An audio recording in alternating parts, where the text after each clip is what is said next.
जैसे ही प्रसन्न हुई, सब बाल गोपाल गोपियां सब प्रसन्नता के हिलोरे उठ गई।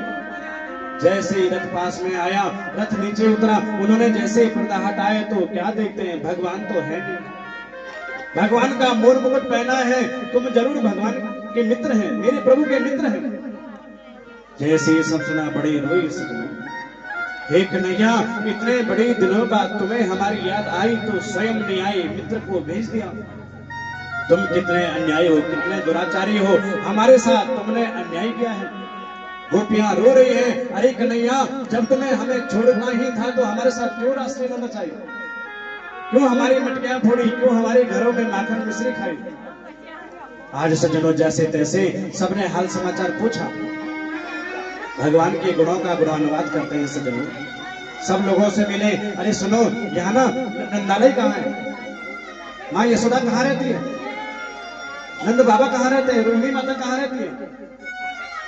सब लोगों ने कहा, अरे कन्हैया, तुम कन्हैया के मित्र हो, तुम यहाँ पहली बार आए हो, और ये देख रहे हो ये पानी बह रहा है ना, ये कोई तालाब नहीं, कोई सरोवर नहीं, कोई नदी नहीं है, जहां इसका उद्गम स्थल है।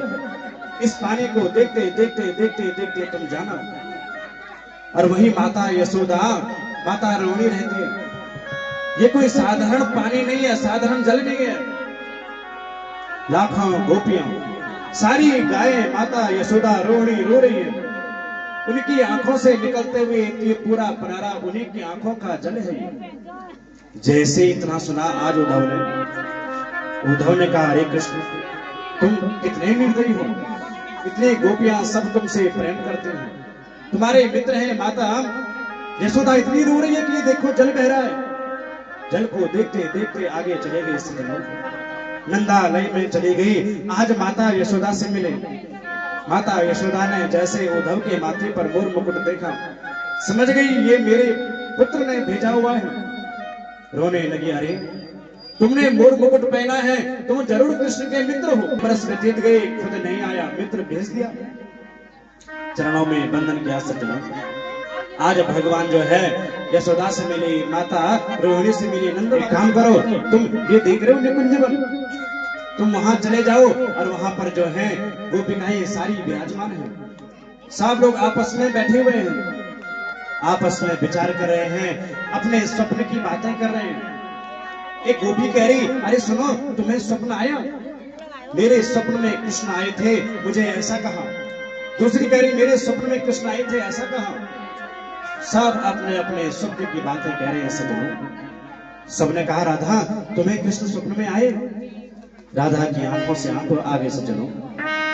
राधा ने कहा, अरे सखियों, तुम कितने भाग्यवान हैं, कि स्वप्ने पश्यन्ति या सखियोचितम् अस्मात् गतं वेकान्ते गता निन्द्रापि वैरिणी। स्वप्ने पश्यन्त्या कांत्यम धन्यास्ताम सखियो तथा। हे सखियों, तुम बड़े धन्य हैं। तुम्हें नींद आती है, स्वप्न आते हैं। जिस दिन से कृष्ण हमारे प्राण वल्लभ हमें छोड़ करके गए हैं ना, मैं उस दिन से सोई नहीं हूं। मुझे जब नींद ही नहीं आती है तो स्वप्न कहां से आएंगे। जैसे ही अपनी बातें कर रहे हैं सज्जनों, इतने में उद्धव जी आ गए।